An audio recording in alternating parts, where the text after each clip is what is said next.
నేనైతే శివలింగానికి మనస్ఫూర్తిగా అభిషేకం చేసిన తర్వాత ఒక ప్రత్యేకమైన పాజిటివ్ వైబ్రేషన్ అనిపించింది. వీడియో చూసే ముందు ఒక సబ్స్క్రైబ్, కమెంట్, లైక్ ఆ టెంపుల్ గురించి మరో 10 మందికి తెలిసేలా చేస్తోంది. జయగిరి నరసింహస్వామి వారి ఆలయం, ఈ ఆలయంలోనే శివాలయం కూడా ఉంది. ఆలయానికి వెళ్లే దారిలో చుట్టూ చెట్లు, కొండలు, ప్రశాంతమైన వాతావరణం, ఇంత అద్భుతమైన ప్రకృతి మధ్య ఈ ఆలయం ఉండటం నిజంగా చాలా ప్రత్యేకం.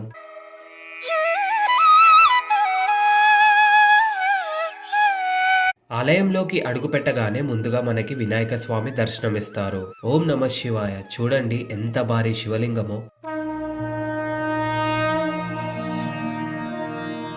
అయితే ఇక్కడ విశేషం ఏంటంటే స్వామివారు స్వయంభు కాదండి ఇక్కడ ప్రతిష్ఠించిన శివలింగం. శివలింగం చూస్తేనే అర్థమైపోతుంది.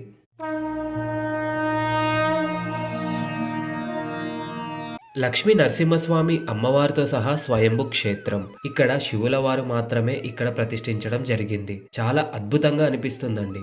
ఈ కొండ గృహంలో ప్రతిష్ఠించిన శివలింగం కూడా చాలా శక్తి ఉందండి. ఇక్కడ ఒక పాజిటివ్ వైబ్రేషన్స్ అనిపిస్తున్నాయి. మీరు వచ్చి వీటిని అనుభవించాల్సిందే తప్ప నేను మాటల్లో చెప్పలేనండి. చాలా అంటే చాలా అద్భుతంగా ఉంది ఈ ఆలయం. నిజంగా ఈ ఆలయాన్ని చూస్తుంటే ఏదో దూరంగా ఉన్న పుణ్యక్షేత్రానికి యాత్రకి వచ్చినట్టుగా అనిపిస్తోంది. ఆలయం చాలా బాగుంది. మీరు కూడా మీ ఫ్యామిలీతో, మీ ఫ్రెండ్స్తో వచ్చి స్వామివారిని దర్శనం చేసుకోండి. శివాలయంకి వెళ్ళాలంటే లెఫ్ట్ సైడ్ నుంచి ఒక దారి ఉంటుంది. అలాగే కొండ మీది నుంచి కూడా వెళ్ళే దారి ఉంటుంది.